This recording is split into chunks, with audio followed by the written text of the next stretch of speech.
सम्मानीय यहाँ उपस्थित सभी आयोजक मंडल के शिक्षण संवर्ग से जुड़े हुए शिक्षणेतर कर्मचारी वर्ग, विशेषकर यामिनी मैम, शाइस्ता मैम, जिन्होंने इस डिबेट कंपटीशन को इस संस्था में आयोजित किया, और इस संस्था से जुड़े हुए विशेषकर तकनीकी संवर्ग के जो स्टूडेंट हैं, जो बीटेक के स्टूडेंट हैं,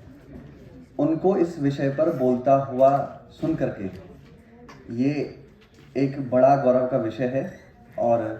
इस कार्यक्रम के आयोजन के लिए और इस कार्यक्रम में पार्टिसिपेट करने के लिए मैं आप सभी को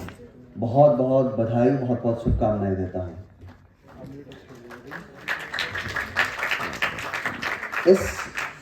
इस डिबेट कंपटीशन के आयोजन का जो मूल विचार है वो आपके इस देश में एक नई एजुकेशन पॉलिसी, जब दुनिया कोविड महामारी से जूझ रही थी उस समय एक नई एजुकेशन पॉलिसी आई, और उस नई एजुकेशन पॉलिसी में एक विचार हमारे विद्वान लोगों ने रखा कि दुनिया के टॉप 100 विश्वविद्यालयों को भारत की भूमि में अपने कैंपस खोलने के लिए बुलाया जाए। तो इसका विचार मैं आपके समक्ष रखता हूं। मैं कुछ क्वेश्चंस आप लोगों के नोट भी किए हैं जो आप लोग बोल रहे थे। जितनी मेरी क्षमता है उस हिसाब से मैं उसमें जवाब देने की कोशिश करूंगा, और मुझे लगता है कि आप इन जवाबों से आप अपने विचारों को और मजबूत करेंगे,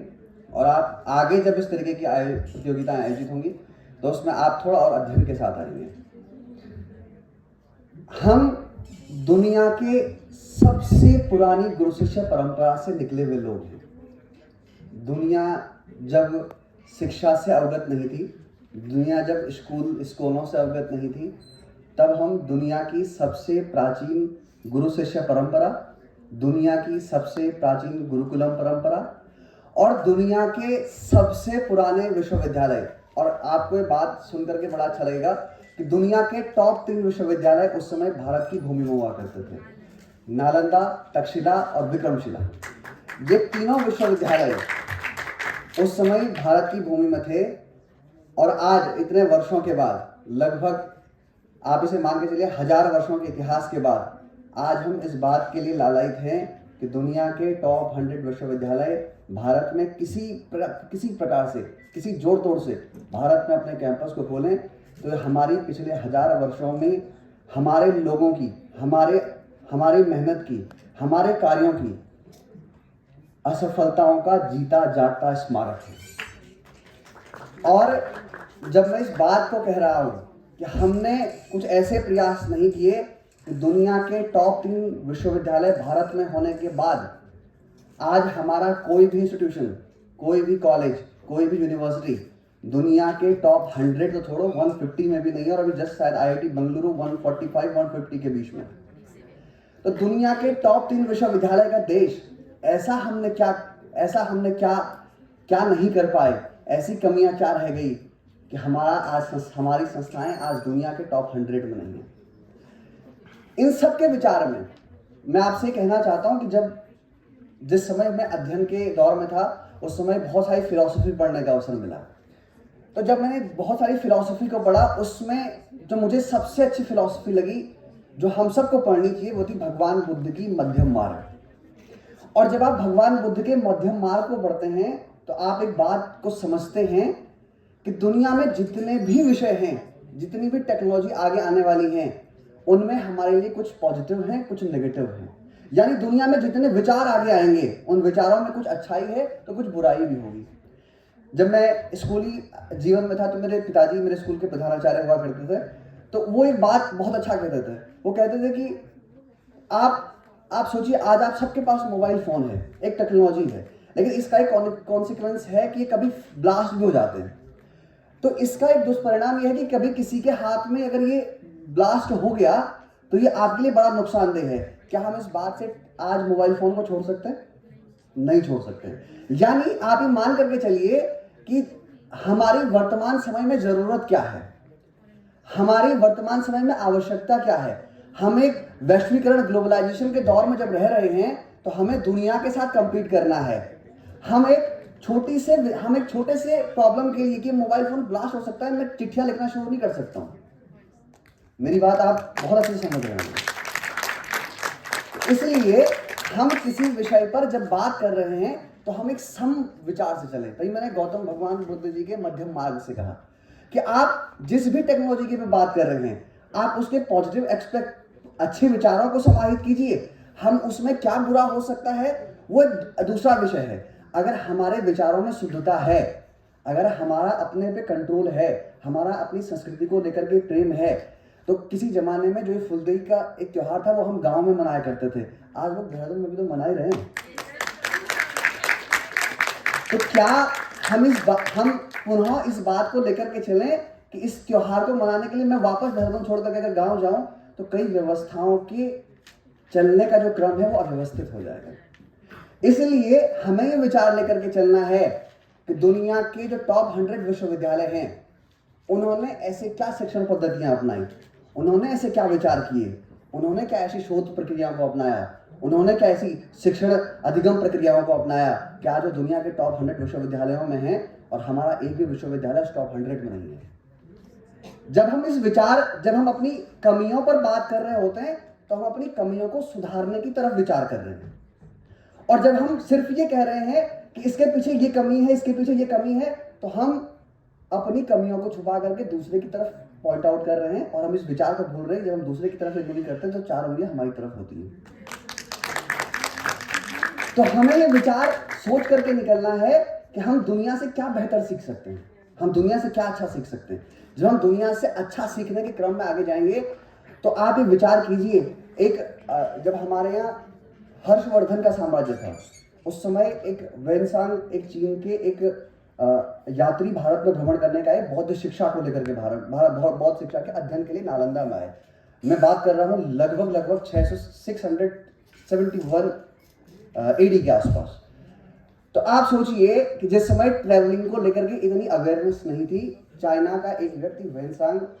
चाइना से हिमालय क्रॉस करते हुए भारत में प्रवेश करता है और भारत से बौद्धिज्म की शिक्षा, उसके ग्रंथों को लेकर के वापस चाइना पहुंचता है, और आज चाइना दुनिया का सबसे बड़ा बौद्धिस्ट देश है। तो अगर हम इस विचार को लेकर के चलें कि वो भारत आया, उसने यहाँ से सीखा, और आज हम तारीफ कर रहे हैं कि कोई वेनसांग आया, उसने इतना बढ़िया बढ़िया भारत के बारे में लिखा, तो वो तभी पॉसिबल हुआ जब उन्होंने अपने लोगों को भारत में आने की परमिशन दी। और यहाँ पे एक बात और बहुत अच्छी हो रही थी कि ब्रेन ड्रेन को लेकर के, मैं इस बारे में बहुत अच्छा आपसे कहता हूँ कि हम ब्रेन ड्रेन की जब बात कर रहे हैं तो ब्रेन ड्रेन बात करने के लिए बहुत अच्छा विषय है, लेकिन आज आप वैश्वीकरण के दौर में जब रह रहे हैं तो इसमें जब आप इंटरनेशनल रिलेशन को पढ़ेंगे तो इंटरनेशनल रिलेशन में एक अच्छा शब्द आता है डायस्पोरा का, आप लोगों ने सुना होगा। आज दुनिया में आप इस बात को मान करके चलिए कि दुनिया में आज हमें प्रत्येक चीज के लिए, ग्लोबल ट्रेड के लिए, ग्लोबल एजुकेशन के लिए, ग्लोबल टूरिज्म के लिए हमें डायस्पोरा की जरूरत पड़ती है। और भारत दुनिया के उन देशों में है जिनका दुनिया के सबसे ज्यादा देशों में सबसे मजबूत डायस्पोरा है। आप जानते हैं इसके पीछे का कारण क्या है? इसके पीछे का कारण यह है कि हमारे देश से कुछ अच्छे दिमाग रखने वाले लोग दुनिया में किसी कारणवश भी गए हों, चाहे वो एजुकेशन के लिए गए हों, चाहे वो जॉब के लिए गए हों, चाहे वो किसी के लिए भी गए हों, लेकिन उन्होंने भारत की मूल शिक्षा परंपरा, भारत की मूल चेतना को लेकर के जब उन्होंने दुनिया में काम किया तो दुनिया के मन में एक विश्वास है कि अगर भारत का युवा है, अगर भारत का बुद्धिजीवी वर्ग इस देश में है तो वो सदैव उस देश की उन्नति, उस देश की प्रगति के लिए काम करेगा। इसलिए भारत के युवाओं की छवि आज दुनिया में निरंतर आगे बढ़ रही है, और यही कारण है कि आज दुनिया की बड़ी बड़ी कंपनीज भारत के लोगों को सीईओ बना रही है। आप इससे इस बात को जोड़ करके मत सोचिए कि भारत के सीईओ के पास बहुत अच्छा दिमाग था इसलिए उसने भारत के लोगों को सीईओ बनाया, ऐसा नहीं है। इसके पीछे बहुत सारे पॉलिटिकल सिनेरियो हैं। इसके पीछे एक पॉलिटिकल सिनेरियो ये है कि आज दुनिया में सबसे बढ़िया टेक माइंड्स भारत का है, और भारत के टेक माइंड्स के अगर किसी आप एक व्यक्ति को गूगल का सीईओ बना देते हैं तो भारत के प्रत्येक कॉलेजों में पढ़ने वाले इंजीनियरिंग स्टूडेंट्स के मन में विचार आता है कि अगर वो बन सकता है तो मैं क्यों नहीं बन सकता हूं। इसी विचार के पीछे यही वो विचार है कि जब गूगल ने भारत का सीईओ बनाया तो माइक्रोसॉफ्ट ने ही भारत का सीईओ बनाया। आप इसको सिर्फ उस विचार से जोड़ करके ना देखिए कि ये ब्रेन ड्रेन से जोड़ करके, इसके पीछे भारत के युवाओं को अपने देश में आकर्षित करने के पीछे एक विचार है। और मैं चाहता हूं कि भारत का जो अच्छा दिमाग है वो दुनिया भ्रमण करे। भ्रमण से जितना ज्ञान मिलता है उससे ज्यादा ज्ञान किसी से नहीं मिलता है। दुनिया से आप ज्ञान सीख करके आइए, और जब आपको लगे कि आपके अंदर वो ज्ञान आ गया, आपके अंदर वो क्षमता आ गई है, तब इस देश के लिए जीवन को खपाने के संकल्प से अगर आप निकल कर चलेंगे तो मैं मानता हूं कि आपका एक ज्ञान, आपकी ये ऊर्जा इस देश के भविष्य में काम आने वाली है, इस देश को निश्चित रूप से आगे लेकर के जाएगी। इसके लिए हम संकुचित मानसिकता से आगे ना बढ़े। एक और विचार इसमें आया था, एक जो सबसे बड़ी समस्या है जो मुझे इसमें लगती है कि हम एक बड़ा भारत, एक बड़ा जो अपना अर्थव्यवस्था का जो पूंजी है आईआईटी में इंजीनियर्स को बनाने में लगा रही है। हम एक बड़ा व्यय जो है इंजीनियरिंग संस्थाओं में लगाते हैं। उसमें आईआईटी एक बहुत बड़ी संस्था है जिसमें हम लाखों रुपए एक इंजीनियर को बनाने में लगाते हैं। और समस्या भारत के आईआईटी से पढ़े हुए इंजीनियर का किसी दूसरे देश में जाकर के गूगल या माइक्रोसॉफ्ट में सीईओ बन जाने से नहीं है। समस्या है कि भारत के टेक्निकल इंस्टीट्यूशन से निकलने वाला बच्चा जब ग्रुप सी की सरकारी नौकरी में बैठता है वो उससे बड़ी समस्या है। आप इस बात को समझिए कि आप दुनिया के किसी टेक्निकल कंपनी में हैं और आप वहाँ कुछ कर रहे हैं, तो या तो आप उस ज्ञान को सीखेंगे या आप उस ज्ञान को सीख करके वापस भारत में आकर के कुछ नया करने का कोशिश करेंगे। लेकिन अगर आप उस टेक्निकल माइंडसेट को लेकर के आप अगर ग्रुप सी की सरकारी नौकरियों में हैं और आप एक छोटी सी क्लर्क की नौकरी सिर्फ इसलिए कर रहे हैं कि आपकी नौकरी में स्थायित्व है, आप आराम से बैठ करके काम करोगे, आपको कुछ करने की जरूरत नहीं, जो एक साधारण माइंडसेट आज भारत के युवाओं के मन में बढ़ रहा है, ये ज़्यादा बड़ी समस्या है। हमें इस समस्या को एड्रेस करने की आवश्यकता है। एक और विचार आया कि हम आज कृषि में हम सेल्फ सफिशिएंट हो रहे हैं, और हम किसी ज़माने में नॉर्मन बोरलॉग साहब जो मैक्सिको के एक बड़े कृषि वैज्ञानिक थे, उनका नाम आया। तो नॉर्मन बोरलॉग जी ने, जो मैक्सिको के एक बड़े कृषि वैज्ञानिक थे, उन्होंने एक बीज बनाया था, विशेषकर गेहूं और चावल को लेकर के, ये धान को लेकर के ये बीज थे। और जब इन बीजों को बनाया गया तो उससे ये हुआ कि ये कम बीज में ज़्यादा इफेक्टिवनेस के साथ ज़्यादा हमें उत्पादन मिल रहा था।